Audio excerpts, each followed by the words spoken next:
everyone, and welcome back to Super English Talks. I'm Sarah, and today we're diving deep into something that matters to all of us: how to connect with new people. Whether you're meeting someone at a social event, talking to a colleague for the first time, or just chatting with a stranger while waiting in line, connecting with people can sometimes feel easy and sometimes feel very hard.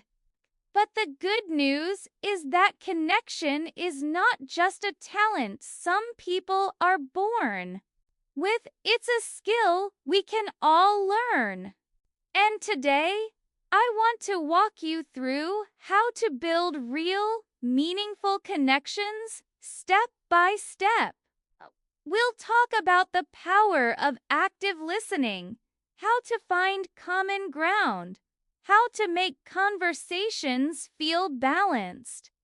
Understanding yourself can help you connect better, and specific strategies you can start using today. My goal is to make this simple, practical, and encouraging so you feel confident in any conversation. Let's start with why connecting with people matters so much. There's definitely more to it than just feeling good in the moment. In fact, science shows us that having strong social connections can actually improve both your physical and mental health. Studies have even found that people with a strong sense of belonging tend to live longer and healthier lives. It's like having a built-in support system when life gets tough. We are social beings by nature. Human connection is part of our DNA. It's something our bodies and minds are designed to need. But if connection is so important, why does it feel so difficult sometimes? Modern life is part of the challenge. We're often busy, distracted, or caught up in our routines. But there are deeper reasons too. Past experiences, especially painful ones, can make it harder to trust people.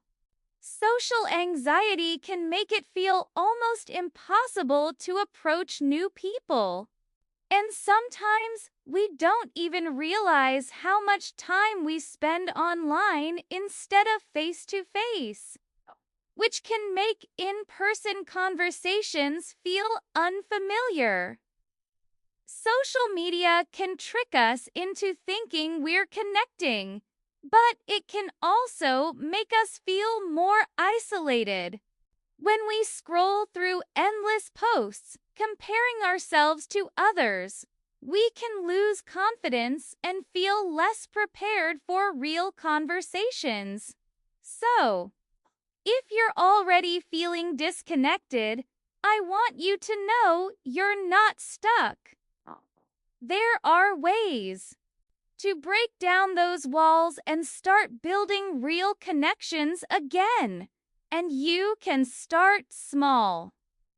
One of the best first steps is to change how you start conversations.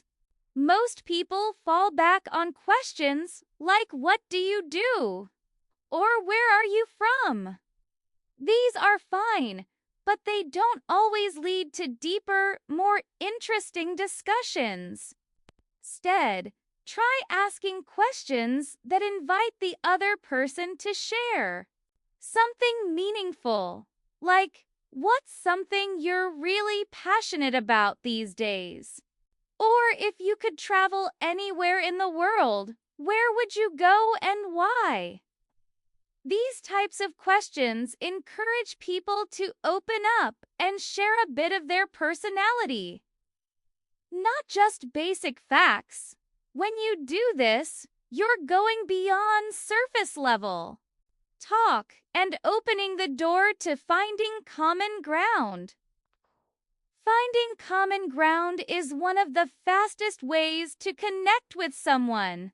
When you discover you both love the same type of music, share the same hobby, or have visited the same place, there's an instant bond. It tells the other person, we have something in common. We understand each other in this area. Once you find that, the conversation starts to flow naturally. But I know that even with great conversation starters, it can feel scary to take the next step, like inviting someone to spend time together. That fear of rejection is real. Almost everyone feels it. One way to make it easier is to start with micro commitments. Instead of inviting someone to a big event right away, suggest something small and low pressure, like grabbing a coffee or going to check out a local bookstore together. This takes the pressure off both of you and gives the friendship a chance to grow slowly. And here's something really important. Pay attention to body language. It's a big part of how we communicate, often without even realizing it. If you're trying to connect with someone, open body language helps. That means making eye contact, smiling, keeping your arms uncrossed, and facing the person when you talk. If your body says, I'm closed off, even your words won't make the connection feel strong. People tend to believe nonverbal signals more than spoken ones, so make sure your body language matches your words. Now, let's talk about one of the most powerful tools for connection: active listening. Active listening is not just hearing the words someone says. It's giving them your full attention. That means putting away distractions, making eye contact, nodding, and asking follow-up questions. It's about making the other person feel heard and understood. When you truly listen to someone, you're saying, I care about what you're saying. Your thoughts matter. That builds trust, and trust is the foundation of all meaningful relationships. To practice active listening, try repeating back part of what someone has said in your own words. For example, if they say, I've been feeling really stressed at work, you might respond, it sounds like work has been overwhelming lately. This shows you're paying attention and helps the other person feel validated. And remember, active listening is more about them than about you.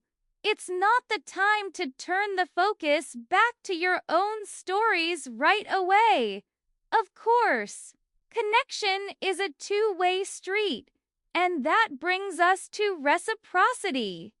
Reciprocity means that both people are contributing to the interaction, sharing, listening, and responding.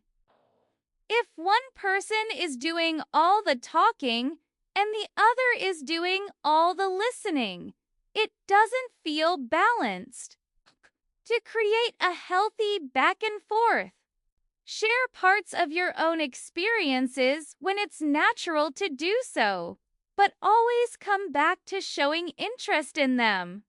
This balance makes conversations feel more like real exchanges and less like interviews. And here's something many people overlook. Personal development plays a huge role in connecting with others. The more you understand yourself, your values, your strengths, your weaknesses, your boundaries, the easier it becomes to connect in a healthy way.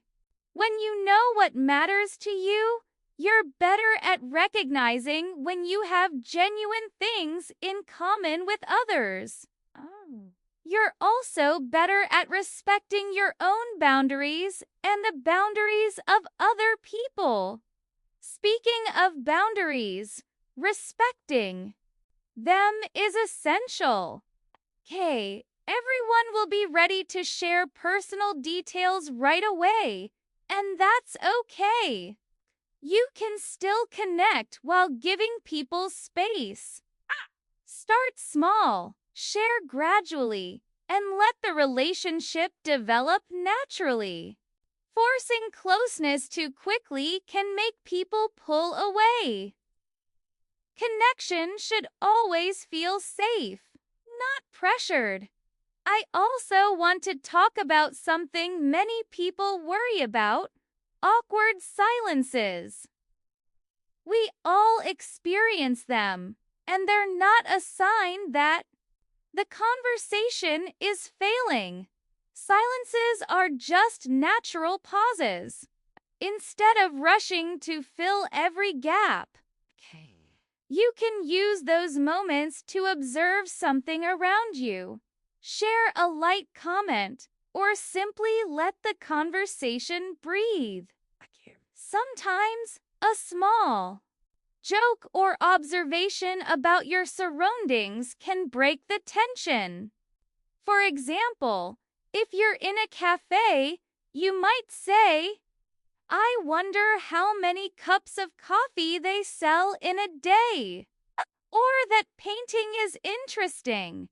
I'm not sure what it's supposed to be, but it's fun to look at." Little observations like this can restart the flow naturally. And if you're someone who feels nervous in social situations, here's a little trick. Practice power posing before you enter. Stand tall, pull your shoulders back, lift your chin, and put your hands on your hips.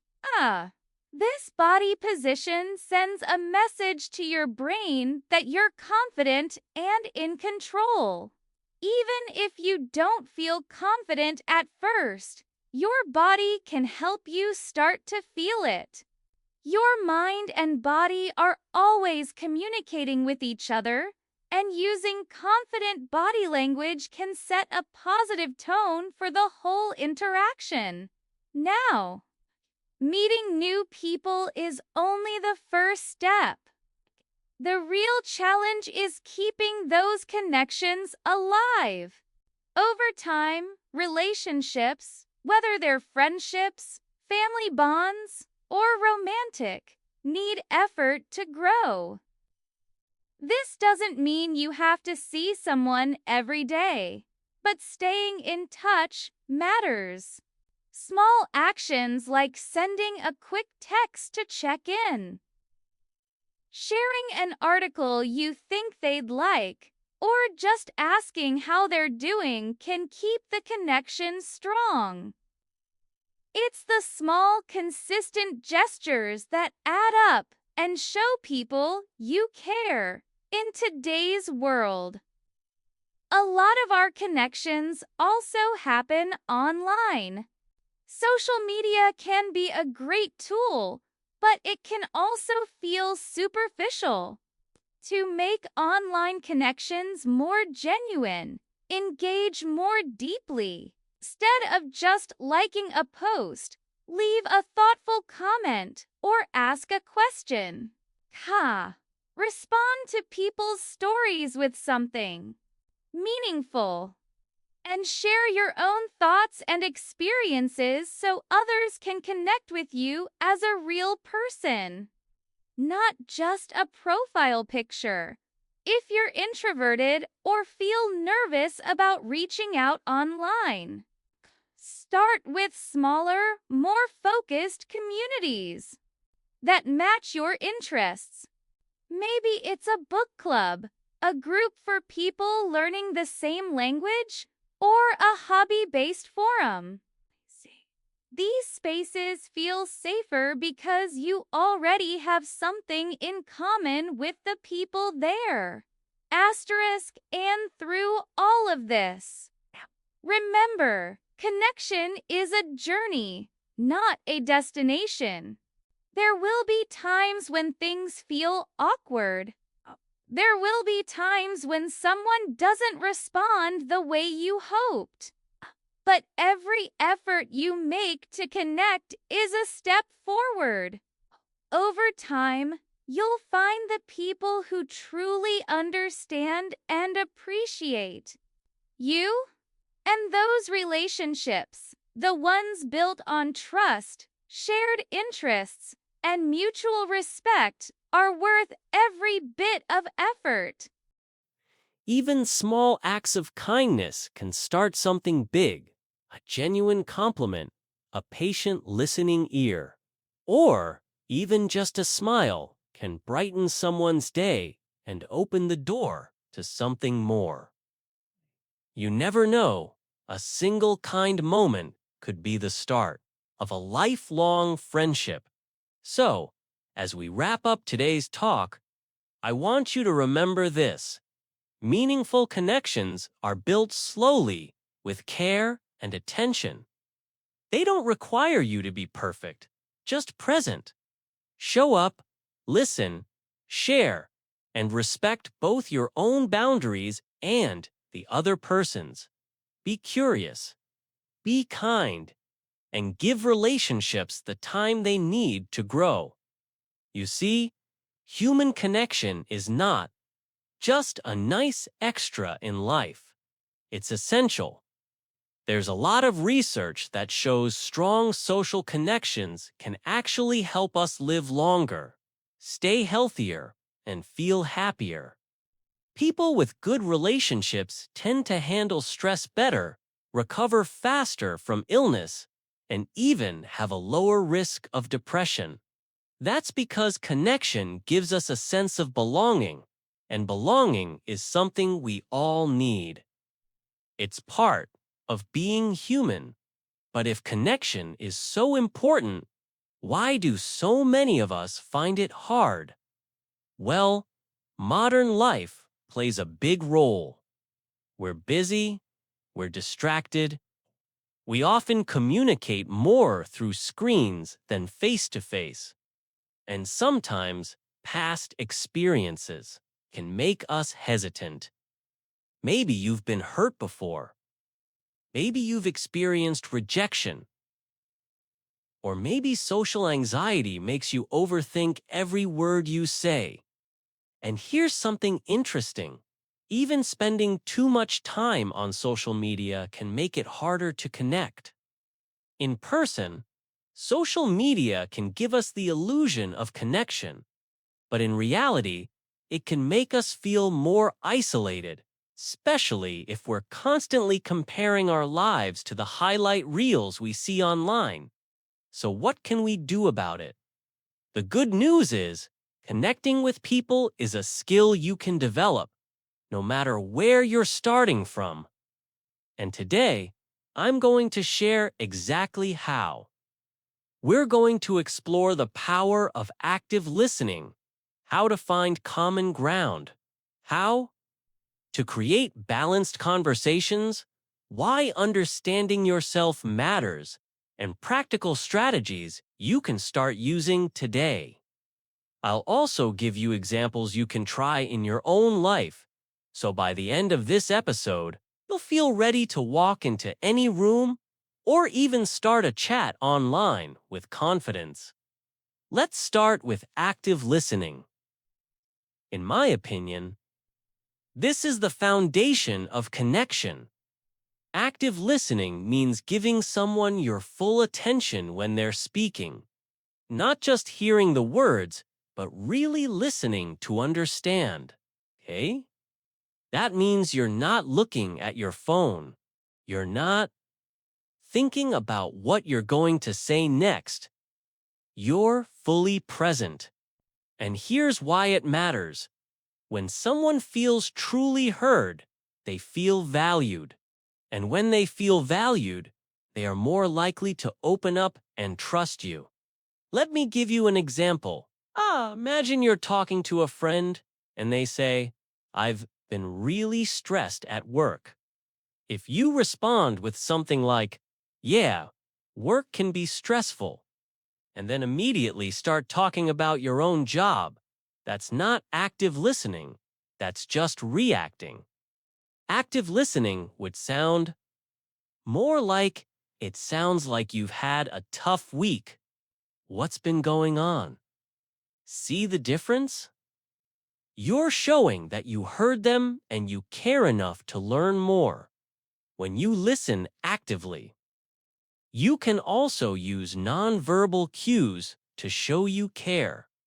Things like nodding, smiling when appropriate, keeping your body turned toward them, and making eye contact. Small actions tell the other person, "I'm here with you in this conversation." Now, once you've mastered listening, the next step is finding common ground. This is where conversations start to feel natural and fun. Common ground is simply something you both share: a hobby, a favorite food, a travel destination, even a TV show you both love. When you find that, it creates an instant bond. And it often happens when you ask open-ended questions. Instead of "Do you like sports?" you might ask, "What's your favorite sport to play or watch?" That invites a longer answer, and maybe you discover you both love soccer. Suddenly, you're swapping stories about your favorite matches or players, and the conversation flows. Sometimes, common ground isn't obvious. That's why asking thoughtful questions helps. You might ask, "What's something you've been enjoying lately?" Or "Have you read any interesting books recently?"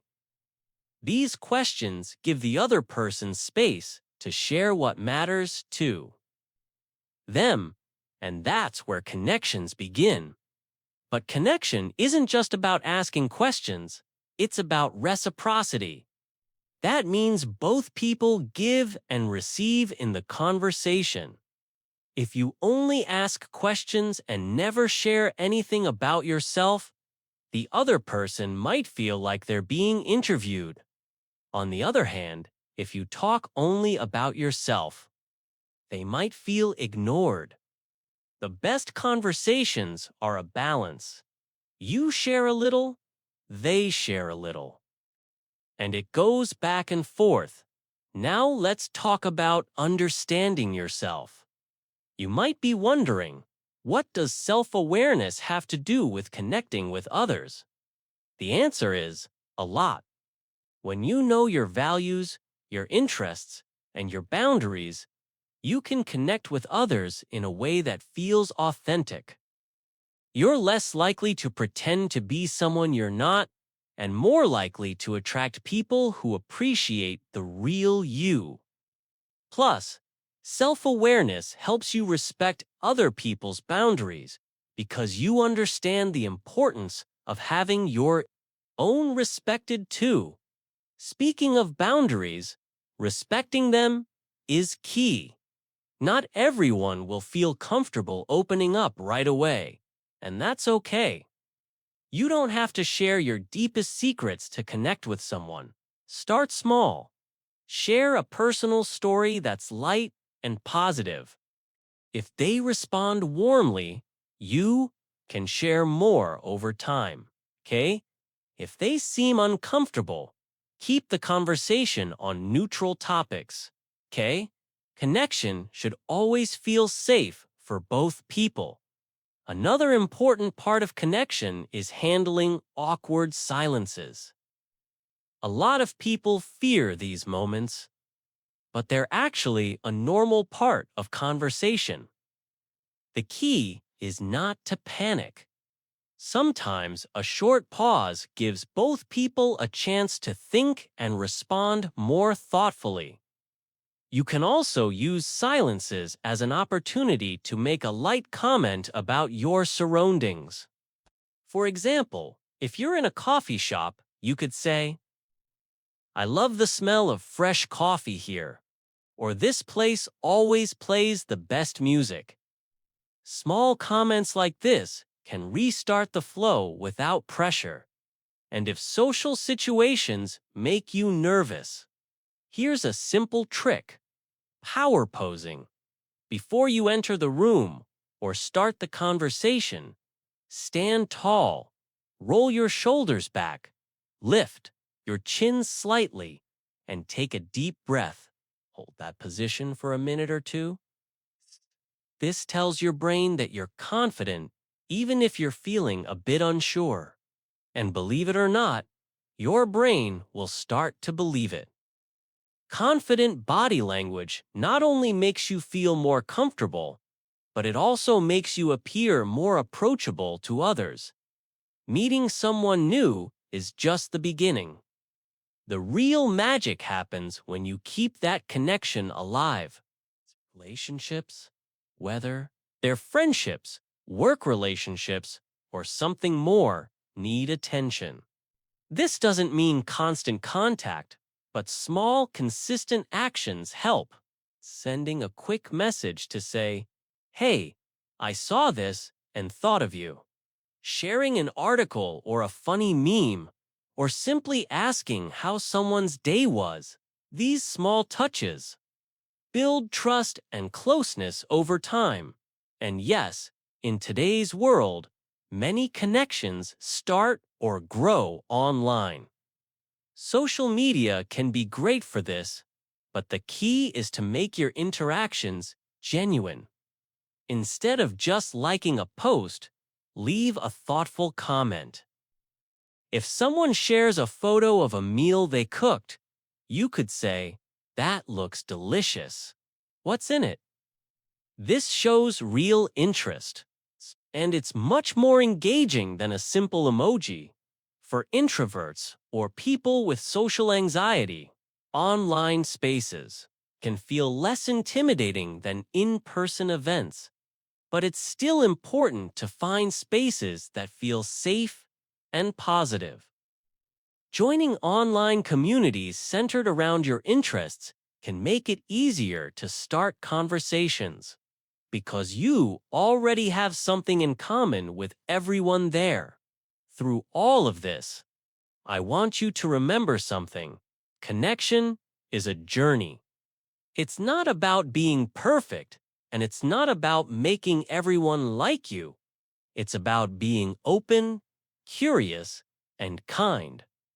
You will have conversations that feel awkward. You will meet people you don't click with. And that's okay. Not every interaction will turn into a lasting friendship.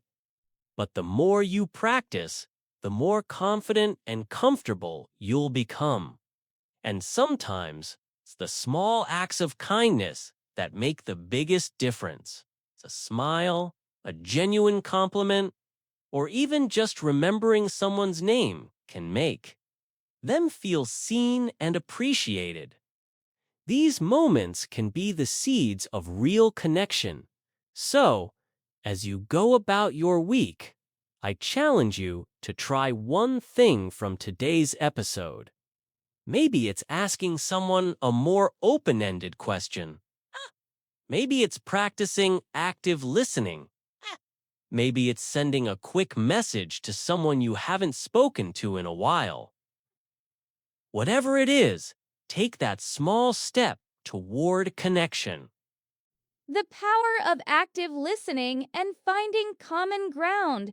Building a real connection with someone starts with making them feel seen and heard. This is where active listening comes in. And I'm not just talking about nodding your head and saying hung. Active listening is about truly tuning in to what the other person is saying without distractions. It's about showing that you're engaged, not just waiting for your turn to talk. You can show you're an active listener by asking clarifying questions. This shows you're paying attention and want to understand their point of view. For example, you could say, "That's interesting. Could you tell me a little more about that?" Or so, if I'm understanding you correctly, you're saying dot dot dot. Using nonverbal cues, your body language is a powerful tool. Make eye contact, smile genuinely, and turn your body toward the person speaking. These small actions send a signal that you are present and care about what they have to say. Reflecting on their feelings, you can show empathy by saying something like, "That must have been a really exciting experience," or "I can imagine that was a difficult situation." This validates their emotions and makes them feel safe to share more. This kind of listening creates a sense of trust and encourages the other person to open up. That vulnerability is what leads to deeper, more meaningful connections. Once you've established that you're a good listener, the next step is to find common ground. Shared interests can create instant bonds. Instead of asking a typical question like, "What do you do for work?" try something that encourages the other person to share something meaningful about themselves. Conversation starters to try. What are you most passionate about these days? What's the last book you read that you couldn't put down? You could travel anywhere in the world. Where would you go and why? These types of questions go beyond the superficial and invite the other person to share something they truly care about. You might discover a shared passion for a certain author, a hobby, or a travel destination. And that shared interest can form the basis of a real connection, reciprocity, and personal development. A healthy connection is a two-way street. It's an exchange, not a one-way download of information. This is the principle of reciprocity.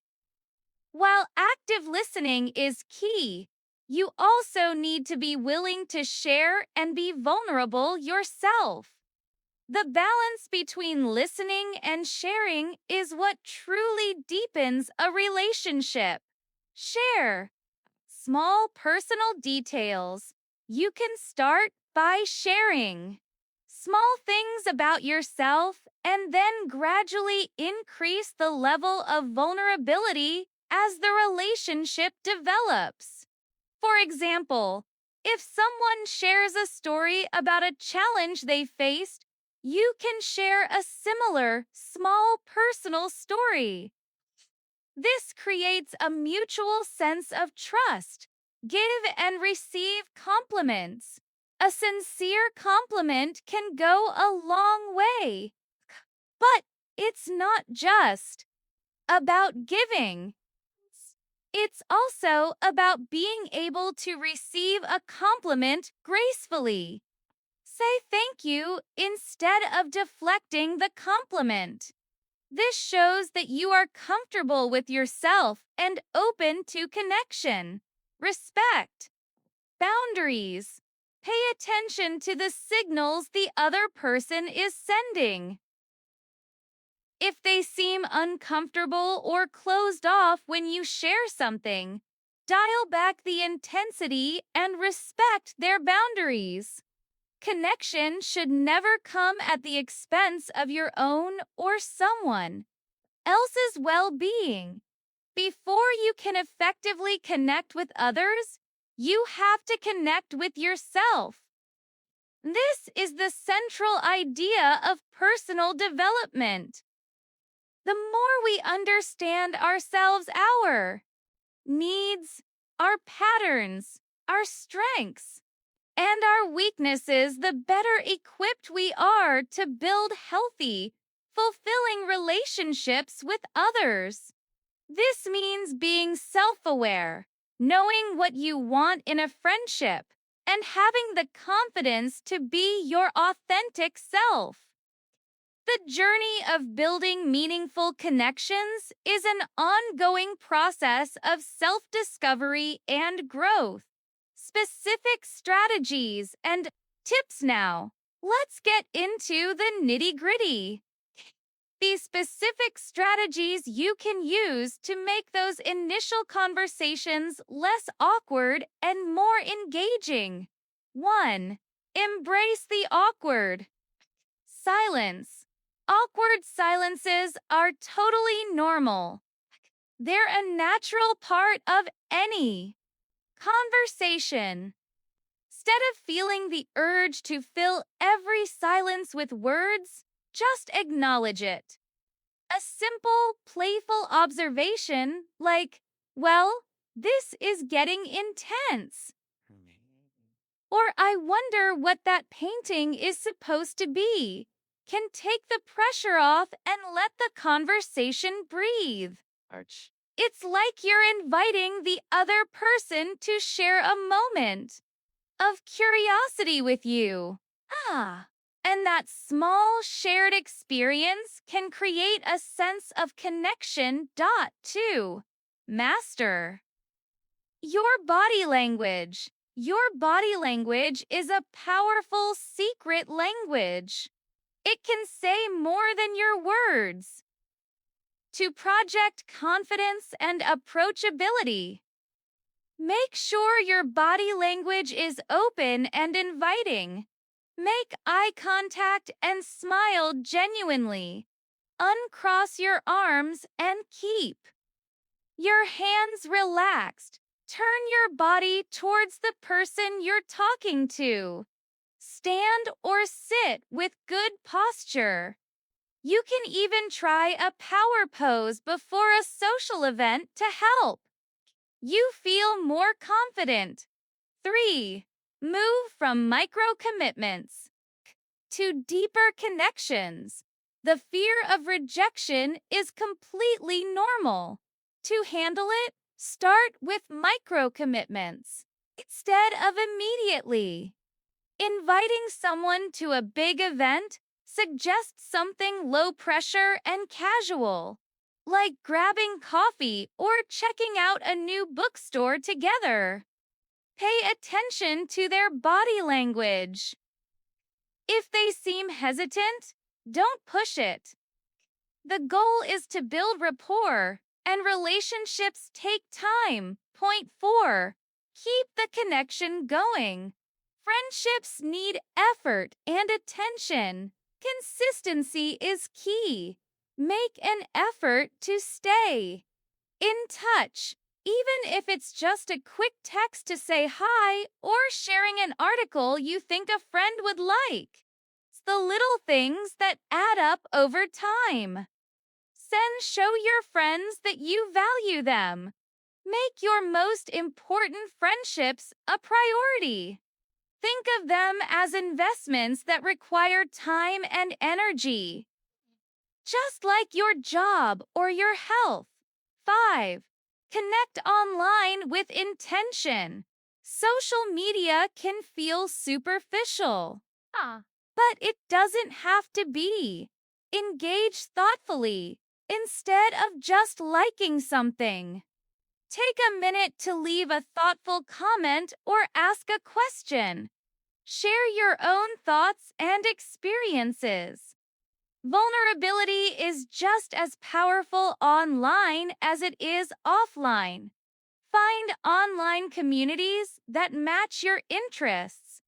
Connecting with like-minded people in a smaller group can feel less scary and make it easier to be your authentic self.